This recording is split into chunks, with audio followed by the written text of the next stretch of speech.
Hello student, तो कैसे हैं आप। एक बार फिर से आप सबका स्वागत है। आज हम बात करने वाले हैं की फीचर्स ऑफ बजट 2026 और 27 के बारे में।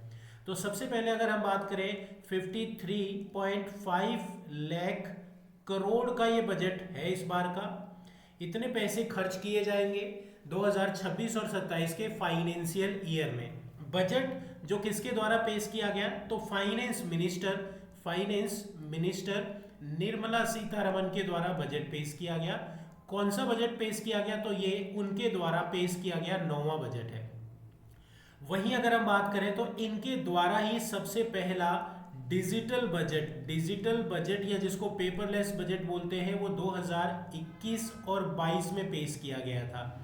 इसके अलावा ध्यान रखिएगा, बजट से पहले हलवा सेरेमनी होती है। क्या, तो हलवा सेरेमनी जो कि 8:30 पे स्टार्ट होती है। और इसको कब स्टार्ट किया गया था, तो 2019 में किसके द्वारा स्टार्ट किया गया था, तो निर्मला सीतारमन के द्वारा ही इस परंपरा को शुरू किया गया था। ध्यान रख लीजिएगा, ये पॉइंट्स आपसे पूछे जाते हैं आपके एग्जाम में। तो अगर आपसे पूछ लिया जाए कि ये जो बजट पेश किया गया है निर्मला सीतारमन के द्वारा, कौन सा बजट था, तो 9वां बजट था।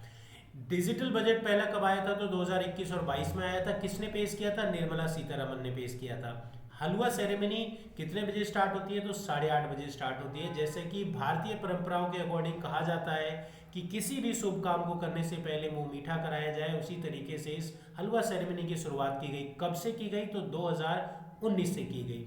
अब हम बात करेंगे 2026 और 27 के जुड़े हुए उन इंपॉर्टेंट फैक्ट जो आपके अपकमिंग एग्जाम्स के लिए इंपॉर्टेंट रहने वाले हैं। तो स्टार्ट करते हैं और सेशंस में हम देखेंगे कि बेसिकली वो क्या पॉइंट है जो हमारे लिए सबसे ज़्यादा इंपॉर्टेंट रहने वाला है। तो ठीक है, स्टार्ट करते हैं और सबसे पहले हम डिस्कस करते हैं कुछ इंपॉर्टेंट फैक्ट, जिनमें वो फैक्ट क्या रहने वाले हैं। तो सबसे पहले बजट की जो शुरुआत की गई उसमें क्या बोला गया, इंडियाज इकोनॉमिक ट्रेजेटरी। तो भारत की जो अर्थव्यवस्था है उसकी ट्रेजेटरी को डिफाइन किया गया है, जिसमें भारत के विकसित Bharat balancing ambition with inclusion की बात की गई है। एक्शन ओवर एम्बिशंस या फिर reform over rhetoric, people over populism. यहाँ अगर हम आपके एग्जाम की बात करें तो आपके एग्जाम के पॉइंट ऑफ व्यू से जो पॉइंट आपके लिए इंपॉर्टेंट रहने वाले हैं उन्हीं को हम यहाँ पर डिस्कस करने वाले हैं।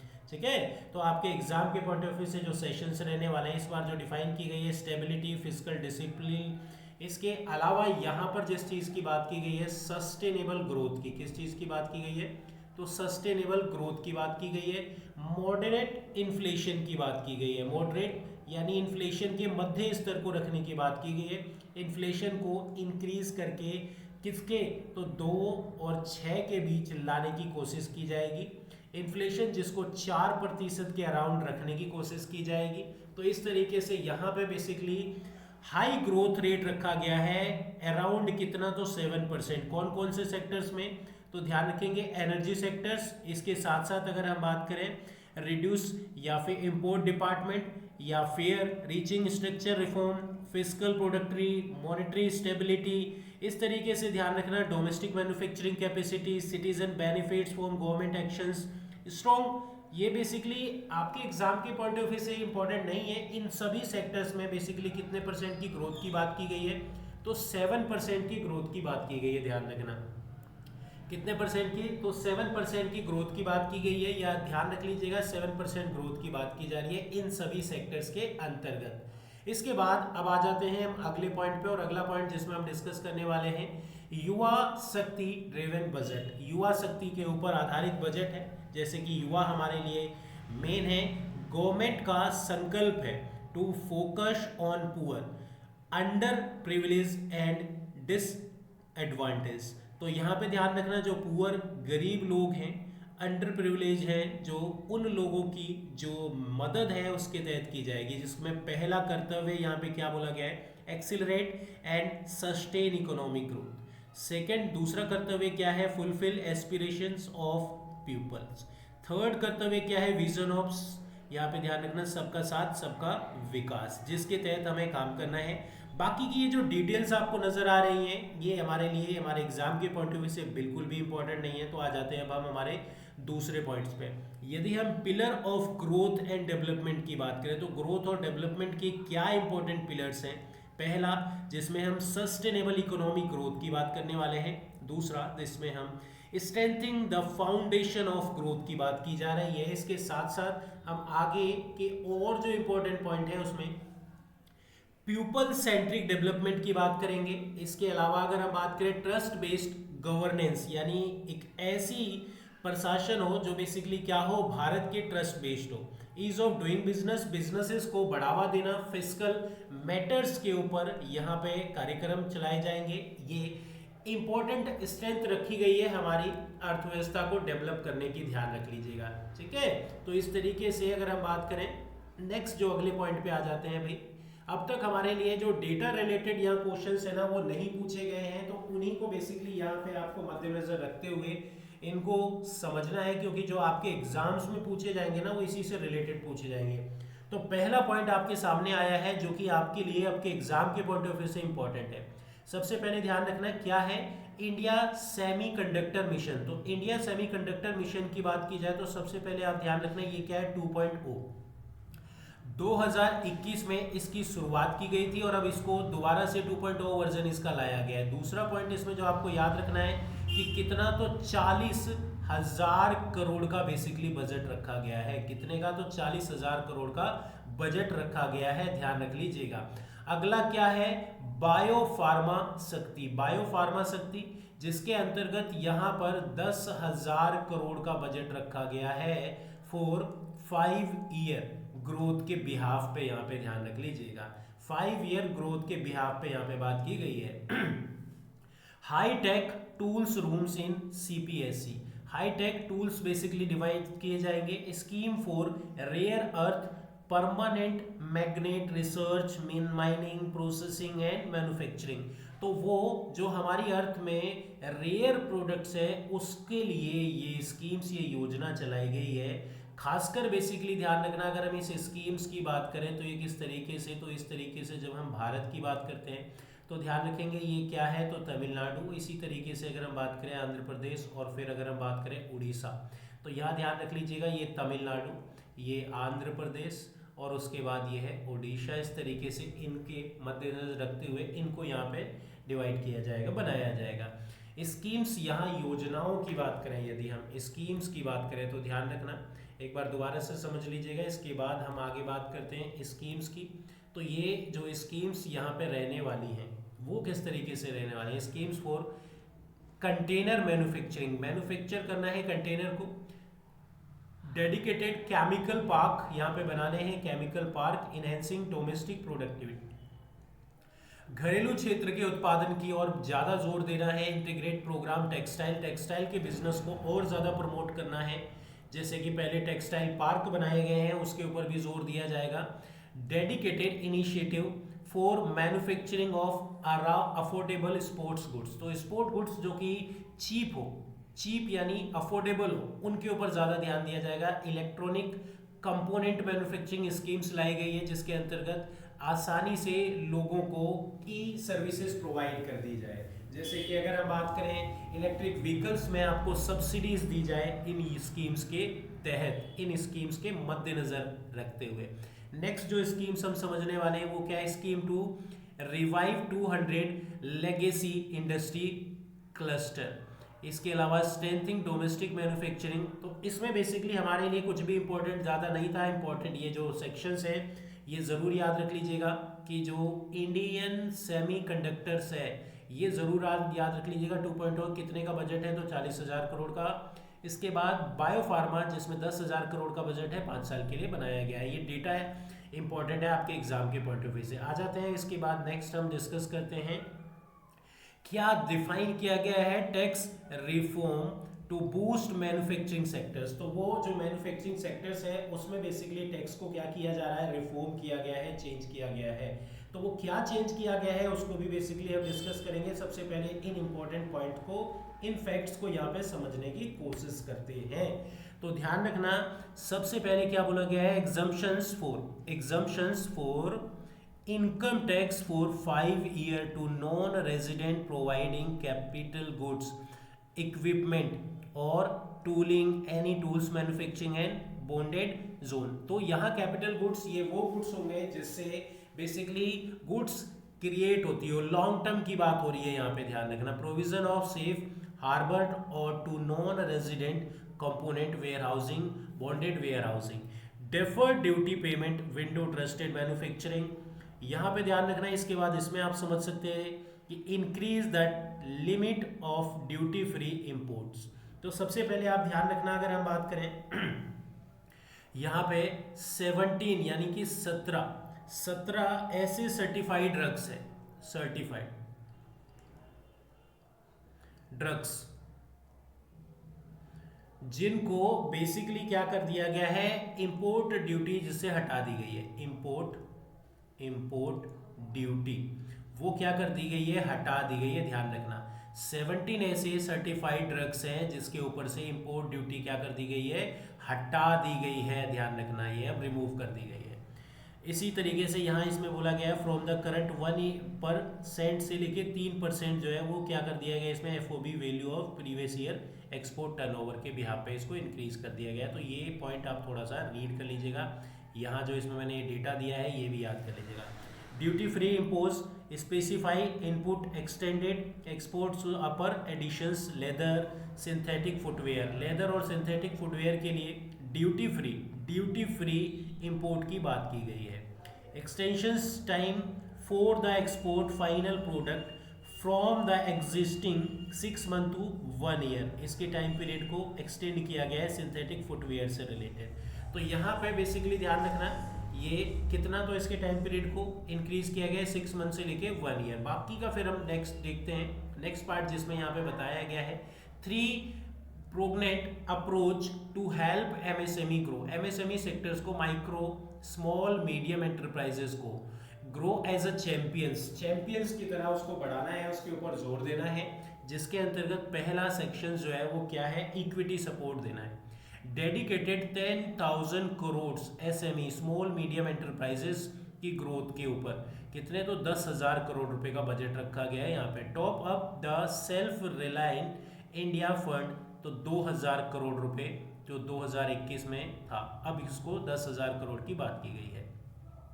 अगला क्या है, mandate to TRED status as the transport settlement platform for the purpose. अब देखो ये आपके एग्जाम के पॉइंट ऑफ व्यू से इंपॉर्टेंट नहीं है, क्यों, क्योंकि यहाँ कोई डेटा नहीं है। तो जो डेटा वाला सेक्शन है ना वो आपके लिए बहुत ज़्यादा इंपॉर्टेंट है। आ जाते हैं tax proposal, remove the current value cap of 10 lakh consignment of courier export. तो जो भी कोरियर एक्सपोर्ट्स है ना उसके ऊपर से 10 लाख पर कंसाइनमेंट कोरियर एक्सपोर्ट है उसके ऊपर से क्या कर दिया गया है, ये कैप जो है हटा दिया गया है। आ जाते हैं अगले पॉइंट पे, और अगला पॉइंट क्या बताया गया है, renewing the emphasis on the service sectors. तो सर्विस सेक्टर्स में जो बेसिक से पॉइंट्स यहाँ से बताए गए हैं उनको समझते हैं। सबसे पहले high power education employment and enterprises standing committee विकसित भारत। देखो इसमें कोई डेटा से रिलेटेड है नहीं तो ये हमारे लिए इंपॉर्टेंट नहीं है।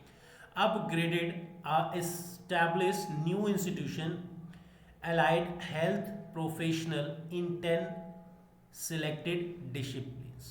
तो 10 selected disciplines में हेल्थ से रिलेटेड बनाया गया है। डेवलपिंग है वेराइटी NSQF अलाई programme, train 1.5 lakh multi skilling the, इसमें कितने, तो इतने लोगों को 1.5 लाख लोगों को ट्रेंड किया जाएगा। तो ये डेटा से रिलेटेड है तो आप इसको ज़रूर एक बार सही से रीड करना है हमें। इसके अलावा अगर हम बात करें scheme support state establishment 5 hub for medical value tourism. तो medical value tourism in partnership with private sectors, scheme support states में स्टैब्लिश किए जाएंगे 5 हब्स मेडिकल वैल्यू टूरिज्म के बिहाफ पे। इसके बाद हम आयुष्मान की बात करते हैं। तो आयुष्मान में 3 knew all India institute of Ayurveda upgrading Ayush pharma is ड्रगिंग testing, जो कि बेसिकली बनाए जाएंगे। तो ये भी उसमें डाटा कुछ हमारे को नहीं मिला। Setting up AVGC content creator. तो अब देखो यहाँ पे क्या बोला गया है, हमारे देश में जैसे कि बहुत तेजी से डिजिटलाइजेशन हो रहा है, तो इसी के बिहाफ पे जो कि कंटेंट क्रिएटर है वो बहुत ज़्यादा बढ़ते जा रहे हैं। इसके लिए 15,000 जो सेकेंडरी स्कूल एंड 500 कॉलेजेस हैं इसमें कंटेंट क्रिएटर को बढ़ाया जाएगा। तो कंटेंट क्रिएटर को बढ़ाया जाएगा, उनको ट्रेंड किया जाएगा। किस तरीके से किया जाएगा, तो यहाँ पे बेसिकली उसको हम यहाँ पे अगर समझें तो इसी स्कीम्स के अंतर्गत ये चीज़ डिफाइन की गई है, बताई गई है कि कंटेंट क्रिएटर को बढ़ाया जाएगा, बढ़ावा दिया जाएगा, जिसके अंतर्गत कितने, तो 20 लाख कंटेंट क्रिएटर इसमें तैयार किए जाएंगे। याद रखना कितने, तो 20 लैक्स कंटेंट क्रिएटर यहाँ पे ट्रेंड किए जाएंगे। अब ये ट्रेंड किसके द्वारा किए जाएंगे, तो ये भी याद रख लेना, ये ट्रेंड किए जाएंगे इंडियन इंस्टीट्यूट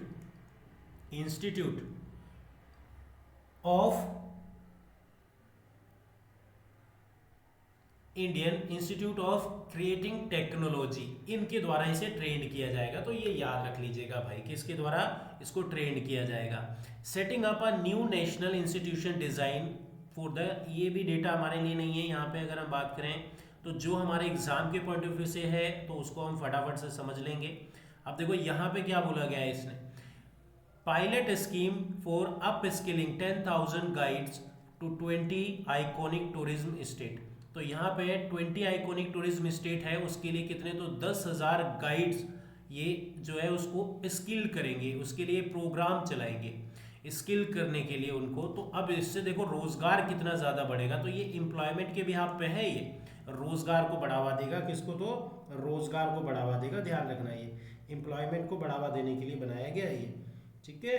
तो चलो भाई, एम्प्लॉयमेंट को ये बढ़ावा देने के लिए बनाया गया है। इसके बाद हम अब आते हैं हमारे दूसरे वाले पॉइंट पे, अगले सेक्शंस पे आ जाते हैं भाई, देखो ठीक है। चलो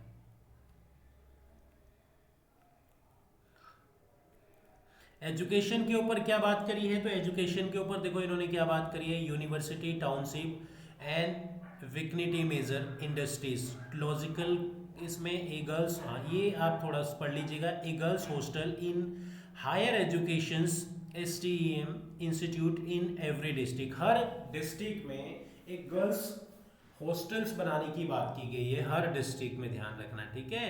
तो ये चीज़ बताया गया है, इसमें एक इम्पॉर्टेंट है, बाकी तो चीज़ें हैं नहीं इम्पॉर्टेंट, तो हमने बाकी चीज़ें स्किप कर दी हैं। नेक्स्ट हम यहाँ पे बात करते हैं अगले फाइनेंस सेक्टर से रिलेटेड, फाइनेंशियल सेक्टर से रिलेटेड क्या बोला गया है। तो इसमें बोला गया है setting up high level of committees on banking for विकसित भारत। विकसित भारत के लिए हाई लेवल कमिटीज़ बनाई जाएंगी, जिसके अंतर्गत इन्होंने जो डेटा दिया है उसमें ये कहा है incentive of 100 crore for single issuance of municipal bonds of more than 1,000 crore. Current जो स्कीम चल रही है अमृत स्कीम, उसके साथ इसको कंटिन्यू रखा जाएगा। Restricted power finance corporation rural committees, ये देखो ये इनमें कोई डेटा नहीं है, ये हमारे लिए बिल्कुल भी इंपॉर्टेंट नहीं है। अब देखो ये बहुत ज़्यादा इंपॉर्टेंट आ गया, तो यहाँ ध्यान रखना, अगर मैं बात करूँ फाइनेंस सेक्टर, जिसमें अगर मैं शेयर मार्केट की बात करता हूँ, तो आपने अगर न्यूज़ सुना होगा तो आज जो हमारा शेयर मार्केट है वो धड़ाम से गिर गया था। अगर मैं बात करूँ किसकी, तो अगर मैं बात करूँ सेंसेक्स की, तो सेंसेक्स जो है ना वो आज बेसिकली 600 टू 800 पॉइंट जो है ना वो आज गिर गया था धड़ाम से। उसके गिरने का कारण क्या था, तो ये समझना, वो था, ध्यान रखना, STT यानी सिक्योरिटी ट्रांजैक्शन टैक्स। इसको क्या बोलते हैं, सिक्योरिटी ट्रांजैक्शन टैक्स, जिसको 0.02% से बढ़ाकर 0.05% कर दिया गया है। यानी कि जो ट्रांजैक्शंस लगता था जब आप किसी भी शेयर्स को सेल करते थे, तो वो 0.2% से हटाकर कितना, तो 0.05% कर दिया, यानी कि सीधे तौर पर डबल से भी ज़्यादा बढ़ा दिया गया है। STT ऑन ऑप्शंस, ये बहुत इंपॉर्टेंट है, ये आपके मद्देनजर एग्जाम के पॉइंट ऑफ व्यू से। STT on options premium and exercise of options to be raise 0.5% from 1 to 1.25% respectively. ये बढ़ाया है तो इसमें नहीं है, वो बेसिकली जो इंपॉर्टेंट था मैंने आपको बता दिया। नेक्स्ट क्या है, अगला पॉइंट है हमारा, यहाँ पे क्या होता है, बोला गया है increasing farming income by changes. तो इसमें क्या बताया गया है, तो यहाँ पे देखो डेटा से रिलेटेड जो होगा ना उसको हम यहाँ पे एक्सप्लेन करेंगे, बाकी का हमारे लिए इम्पोर्टेंट नहीं है, तो उसको बेसिकली यहाँ पे ले चलते हैं और समझते हैं। देखो यहाँ क्या बोला गया, इन्होंने क्या बोला, integrate development of 500 reservoir of Amrit Sarovars strength fisheries values, तो इन सब की वैल्यू फिशरीज के लिए बेसिकली यहाँ पे बोला गया है, इसको ध्यान रखना। इसके अलावा क्या बोला गया कि coconut promotion schemes increase productivity and enhancing the productive India कैसियो कोकोनट, इन सब के पैदावार को बढ़ाने के ऊपर जोर दिया जाएगा। ठीक है, focus on cultivation on post harvesting procedures, तो सैंडलवुड्स है उसके लिए यहाँ पे चंदन के लिए बेसिकली उसकी जो पैदावार है उसको बढ़ाने के ऊपर जोर दिया जाएगा। नेक्स्ट आ जाते हैं अगले पेज पे, वहाँ पे बेसिकली क्या है, strengthening the foundations of growth, foundations of growth, इसमें बेसिकली ये बताया गया है पब्लिक कैप्स क्या है। तो यहाँ पे भी हम नेक्स्ट जो डिस्कस करने वाले हैं, अभी तक वो हमारा इम्पोर्टेंट सेक्शंस जो हमें डिस्कस करना है हमारे एग्ज़ाम के पॉइंट ऑफ व्यू से, वो सारी चीज़ें हम यहाँ पे डिस्कस करते चल रहे हैं। बाकी की चीज़ें हमें यहाँ पे इम्पोर्टेंट है नहीं हमारे लिए, तो उसे हम स्किप करते चल रहे हैं। ठीक है, तो ग्रोथ यहाँ पे कंशंस क्या बताया गया है कि growth connector 7 high speed rail corridor, कितने, तो 7 हाई स्पीड रेल कॉरिडोर बनाए जाएंगे, जिसमें वो किस किस के बीच, सिटीज़ के बीच, मुंबई पुणे, पुणे हैदराबाद, हैदराबाद बेंगलुरु, हैदराबाद चेन्नई, चेन्नई बेंगलुरु, दिल्ली वाराणसी, वाराणसी सिलीगुड़ी, इसी तरीके से ये कितने, तो 7 हाई स्पीड रेल कॉरिडोर बनाए जाएंगे। आ जाओ जी। पीपल सेंट्रिक डेवलपमेंट, जिसमें इन्होंने बोला है कि build a strong care ecosystem covering the geriatric and allied care service training 1.5 lakh multi skill, इसके अंतर्गत जोड़ा जाएगा। इसके बाद जो आपको इसमें जो सबसे ज़्यादा इंपॉर्टेंट जो समझना है ना, वो क्या है, वो ये देखो, दो नई स्कीम्स यहाँ पे है जिसके बारे में आपको समझना है। पहली स्कीम्स ये है, दूसरी स्कीम्स ये है। तो दिव्यांग जन के लिए कौशल योजना लेकर आए, providing the dignified livelihood opportunities through industry relevant and customize training specific disability. तो वहाँ पे ध्यान रखना, जो डिसेबल या फिर अगर हम बात करें जो दिव्यांग पर्सन होते हैं, उनको रोजगार और अपॉर्चुनिटीज, उनके जीवन स्तर को किस तरीके से वो अच्छे से सरवाइव कर सकते हैं, उसे जीने के लिए बेसिकली इस स्कीम को बनाया गया। दूसरी स्कीम दिव्यांग सहारा योजना, timely access to high quality assistive device for all, यानी कि वो व्यक्ति जिनको बेसिकली सरवाइव करने के लिए हाई टाइम बेसिकली हाईली वो इक्विपमेंट की ज़रूरत पड़ती है, वो सारे के सारे उनको मुहैया कराए जाए इस स्कीम्स के तहत। तो ये दो योजनाएं जो किसके लिए, तो किस दिव्यांग जन के लिए लाई गई हैं, तो वो उनके लिए इम्पोर्टेंट है। इसके बाद हम बात करते हैं ईज़ ऑफ डूइंग में। तो यहाँ पे बेसिकली ये एक जो इम्पोर्टेंट पॉइंट हमें समझना है वो ये समझना, तो यहाँ बेसिकली ध्यान रखेंगे कि वो जो टैक्स है ना, इसमें थोड़ा सा इन्होंने चेंज किया है। टीसीएस जो टैक्स है वो 5% से गिराकर कितना कर दिया है, 2% कर दिया है। टीसीएस टैक्स को कितना, तो 5% से गिराकर 2% कर दिया है। तो ये पॉइंट भी आपको बहुत अच्छे से याद रखना होगा, इंपॉर्टेंट पॉइंट है, ये ध्यान रखना। ठीक है, तो इसके बाद अगर हम बात करें तो नेक्स्ट अगले उस पे आते हैं, अगले पेज पे फिस्कल मैटर्स। फिस्कल मैटर्स की बात करें तो 16th फाइनेंस कमीशन जो है, उस 16th फाइनेंस कमीशन की बात करते हैं हम यहाँ पे। तो ये जो 16th फाइनेंस कमीशन है, क्या चीज़ है वो, उसके बारे में समझेंगे। आप ही को पता होगा 16th फाइनेंस कमीशन का जो हेड है वो किसे बनाया गया है, तो वो अरविंद पनगड़िया को बनाया गया है। ठीक है, कब सेट किया गया था, तो ये 31 दिसंबर यानी दिसंबर में सेट किया गया था। और इसके जो अध्यक्ष है वो किसको बनाया गया था, अरविंद पनगड़िया। अरविंद पनगड़िया कौन थे, तो बेसिकली ध्यान रखना, अगर हम नीति आयोग की बात करें तो पहले वाइस चेयरमैन थे, ये ध्यान रखेंगे। और ये जो फाइनेंस कमीशन है इसकी जानकारी किसके अंतर्गत मिलती है, तो हमें आर्टिकल 281 के अंतर्गत मिलती है।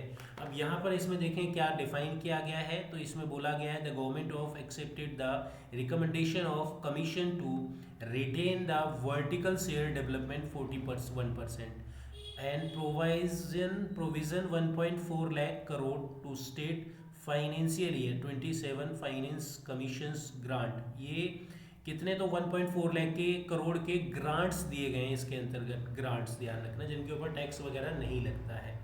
इसके अलावा अगर हम बात करें फिस्कल कॉन्सोलिडेट की, तो फिस्कल कॉन्सोलिडेट में जिसमें इन्होंने ये बोला है कि जो central government will target to reaching डेप्ट टू जीडीपी रेशियो, डेप्ट टू जीडीपी रेशियो जो कितना 50%, जिसमें प्लस माइनस 1%, 49 या 51 तक चलेगा। कब? तो 2030 तक का ये टारगेट रखा है। अभी जो बेसिकली अगर हम बात करें 2025 और 26 में ये कितना, तो 56.1% था, जो 2026 और 27 में इसको हमने कितना, तो 55.6% करने की बात की है। डेप्ट टू जीडीपी, जीडीपी के ऊपर जो हमारा डेप्ट है वो 50% लाने की बात की गई है, लोन। ठीक है, क्योंकि अभी कितना चल रहा है, तो 55% चल रहा है, 55.5%। चलो जी, आ जाओ। इसके बाद अगर हम बात करें डेफिसिट ट्रेड की बात करते हैं, तो हमारे देश में जो डेफिसिट है वो कितने टाइप के होते हैं। तो पहला होता है फिस्कल डेफिसिट। क्या नाम दिया गया है इसको? फिस्कल डेफिसिट, राजकोषीय घाटा। तो मेरे जो स्टूडेंट होंगे उन्हें बहुत अच्छे से पता होगा कि जो फिस्कल डेफिसिट है ये होता क्या है। तो फिस्कल डेफिसिट होता है total expenditure minus total receipt. क्या होता है? तो अगर आपको ये निकालना है तो कैसे निकालोगे? Total expenditure minus total receipt. Exclude करते हैं हम इसमें किसको? तो बोरोविंग्स को एक्सक्लूड करते हैं तो निकल कर आता है हमारा फिस्कल डेफिसिट। और अगर मैं फिस्कल डेफिसिट की बात करूं तो फिस्कल डेफिसिट जो कितना परसेंट रखने की बात की गई है, तो इस बार 2026 और 27 में इसको 4.3% रखने की बात की गई है। रिवेन्यू डेफिसिट कैसे निकालेंगे? तो revenue expenditure minus revenue income, तो वो निकल कर आएगा रिवेन्यू डेफिसिट। और इस वर्ष इस रिवेन्यू डेफिसिट को कितना, तो यहाँ पे रखने की बात की गई है 1.4%। प्राइमरी डेफिसिट कितना रखने को बात की गई है? तो 0.7%। प्राइमरी डेफिसिट कैसे निकालते हैं? तो फिस्कल डेफिसिट माइनस इंटरेस्ट पे, तो वो बेसिकली क्या निकल कर आएगा आपका? Fiscal deficit. तो बहुत ईजी है, इनको आप याद रख सकते हो। इफेक्टिव रेवेन्यू डेफिसिट कितना रखने की बात की गई है? तो ये 0.3% है, यानी कि वो जो बेसिकली उन चीज़ों पे पैसा खर्च किया जाए जिनसे क्या हमारी कैपिटल जनरेट हो, उन चीज़ों पर खर्च किया जाता है, तो इफेक्टिव रेवेन्यू डेफिसिट कहते हैं। बाकी ये जो रेवेन्यू डेफिसिट होता है ये स्कीम्स योजनाओं के ऊपर खर्च किया जाता है। बाकी आपको पता है ये जो वोट है वो तो इसी के बिहाफ पे मिलता है, इसके बिहाफ पे कोई वोट नहीं मिलता। जितनी स्कीम्स योजनाओं के ऊपर सरकार पैसा खर्च करेगी उनको उतना ही वहाँ पे लाभ मिलेगा उससे, इसी वजह से सरकार इसको ज़्यादा रखती है जबकि ये कम रहता है। चलो जी, रुपी कम फ्रॉम, रुपी आएगा कहाँ से उसकी बात करें अगर हम, तो रुपी आएगा कहाँ से, तो ध्यान रखेंगे सबसे पहले अगर हम रुपी कहाँ से आएगा तो 24% तो हम उधार से लेकर आएंगे, 24% उधार से लेकर आएंगे, ये ध्यान रखना। और नॉन डेप्ट कैपिटल से लाएंगे 2%, यानी कि वो जो कि बेसिकली आपको वापस नहीं करना। नॉन डेप्ट कैपिटल का मतलब क्या हो गया? जैसे आप लाइसेंस फी हो गया, इसके अलावा गवर्नमेंट फी हो गया, इसके अलावा पेनल्टी हो गया, इस तरह। अच्छा, नॉन डेप्ट कैपिटल रिसिप्ट है ये, वो basically non tax revenue receipt की बात कर रहे थे, नॉन टैक्स रेवेन्यू की बात करें तो यहाँ से पैसा जो आएगा वो आपका क्या हो जाएगा, जो अभी मैंने आपको बताया। ठीक है, और नॉन डेप्ट कैपिटल का मतलब क्या हो गया? वो कैपिटल हो गई पूंजी से। इसके बाद हम बात करते हैं कॉर्पोरेट टैक्स से 18% आएगा, इनकम टैक्स से 21% आएगा, कस्टम से 4% आएगा। ठीक है भाई, कस्टम से 4% आएगा। उसके बाद अगर हम बात करें यूनियन एक्साइज ड्यूटी से 6% आएगा, जबकि जीएसटी से 15% आएगा। तो इस बार जीएसटी से कम और इनकम टैक्स से ज़्यादा पैसे आने वाले हैं, डायरेक्ट टैक्स से पैसे ज़्यादा आने वाले हैं। इनफैक्ट आप ध्यान रखना 24% तो केवल लोन से ही आने वाला है, तो सबसे ज़्यादा पैसा तो लोन के थ्रू लाने वाले हैं। अब ये पैसा जाएगा कहाँ? तो स्टेट शेयर जो टैक्सेस हैं वो बेसिकली यानी उनको वापस किया जाएगा पैसा। फाइनेंस कमीशंस और बेसिकली अदर ट्रांसफर्स के लिए 7% जाएंगे, इस तरीके से ध्यान रखना। इसके बाद अगर हम बात करें तो सेंट्रल स्पॉन्सर्ड स्कीम के लिए कितना, तो 8% जाएगा। वहीं अदर एक्सपेंडिचर्स हैं जिसके ऊपर 7%, सिविल पेंशंस के ऊपर 2%, सेंट्रल सेक्टर स्कीम के लिए ऊपर 17% और मेजर सब्सिडीज के ऊपर 6%, डिफेंस के ऊपर बेसिकली कितना जाएगा, तो 11%। सबसे ज़्यादा जो पैसा जो है वो किस पे खर्च किया जाएगा, तो स्टेट के टैक्स के शेयर्स में दिया जाएगा। वहीं जो सेंट्रल स्कीम्स है उसके ऊपर सबसे ज़्यादा पैसा खर्च किया जाएगा। आ जाते हैं अगले फैक्ट्स के ऊपर, जो रिसीप्ट यहाँ पे बताई गई है।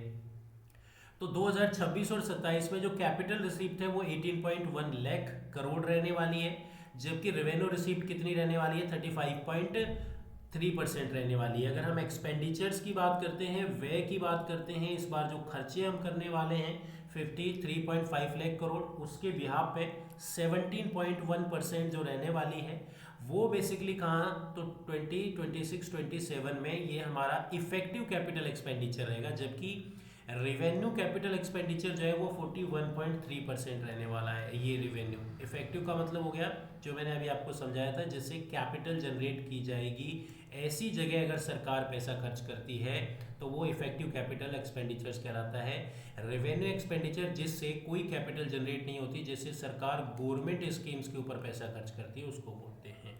ठीक है भाई, चलो इसके बाद हम बात करते हैं ट्रेंड द नेट रेसिडेंटर्स, ये देख लेना। इसके बाद अब यहाँ पे एक्सपेंडिचर्स ऑफ मेजर आइटम्स की बात की जा रही है, तो जिसमें ट्रांसपोर्ट के ऊपर सबसे ज़्यादा इस बार बजट दिया गया है 5.98, उसके बाद डिफेंस के ऊपर, रूरल के ऊपर, होम अफेयर के ऊपर। इसके बाद अगर हम एजुकेशन के बजट की बात करें तो वो कितना दिया गया है, 1.39 लाख करोड़ का बजट दिया गया है। उसके बाद हेल्थ, सोशल, फिर उसके बाद अगर हम बात करें तो इसी तरीके से यहाँ पे अलग अलग डिपार्टमेंट के लिए इन्होंने ये रेज किया है बजट।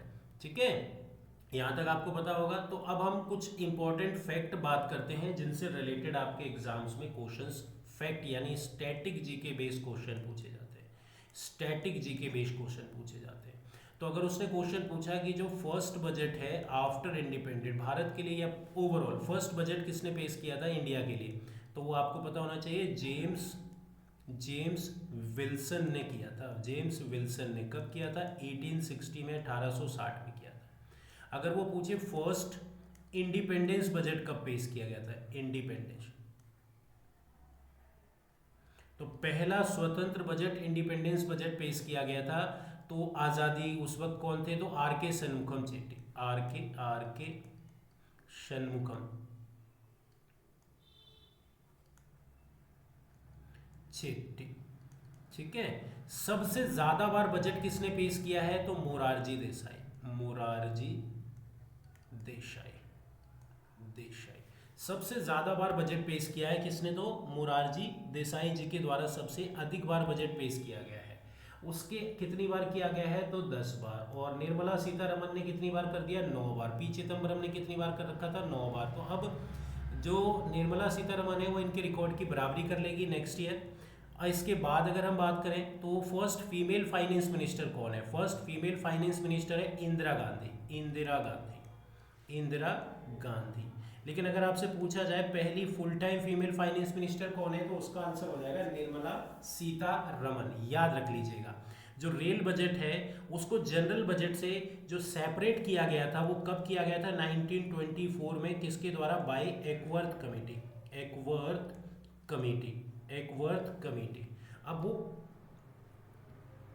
कब सेम किया गया था, तो ध्यान रखना है इनको, एक साथ कब दोबारा से जोड़ दिया गया था, तो ध्यान रख लेंगे कि एक साथ दोबारा से कब जोड़ा गया था, तो इसे जोड़ा गया था 2017 में, इसको मर्ज कर दिया गया, किसके द्वारा, तो विवेक देबरॉय कमेटी के द्वारा, विवेक देबरॉय कमेटी के द्वारा, उनका नाम था विवेक देबरॉय कमेटी के द्वारा। तो ये बहुत ही इंपॉर्टेंट फैक्ट जो बेसिकली मैं आपको इन शॉर्ट वर्ड्स में कम समय में इंपॉर्टेंट इंफॉर्मेशन शेयर कर चुका हूं, और इसी से रिलेटेड मैं एमसीक्यू सेशंस भी लेकर आऊँगा बहुत जल्द, और बहुत अच्छे से डिटेल्ड में भी हम समझेंगे। फिलहाल इन फैक्ट्स को ज़रूर से ज़रूर पढ़ लीजिएगा, और आपके सपोर्ट के लिए चैनल को सब्सक्राइब कर लीजिएगा अगर आप यहाँ पे आपको वीडियो अच्छी लगती है तो, और अपने दोस्तों को भी ज़रूर से ज़रूर शेयर कीजिएगा।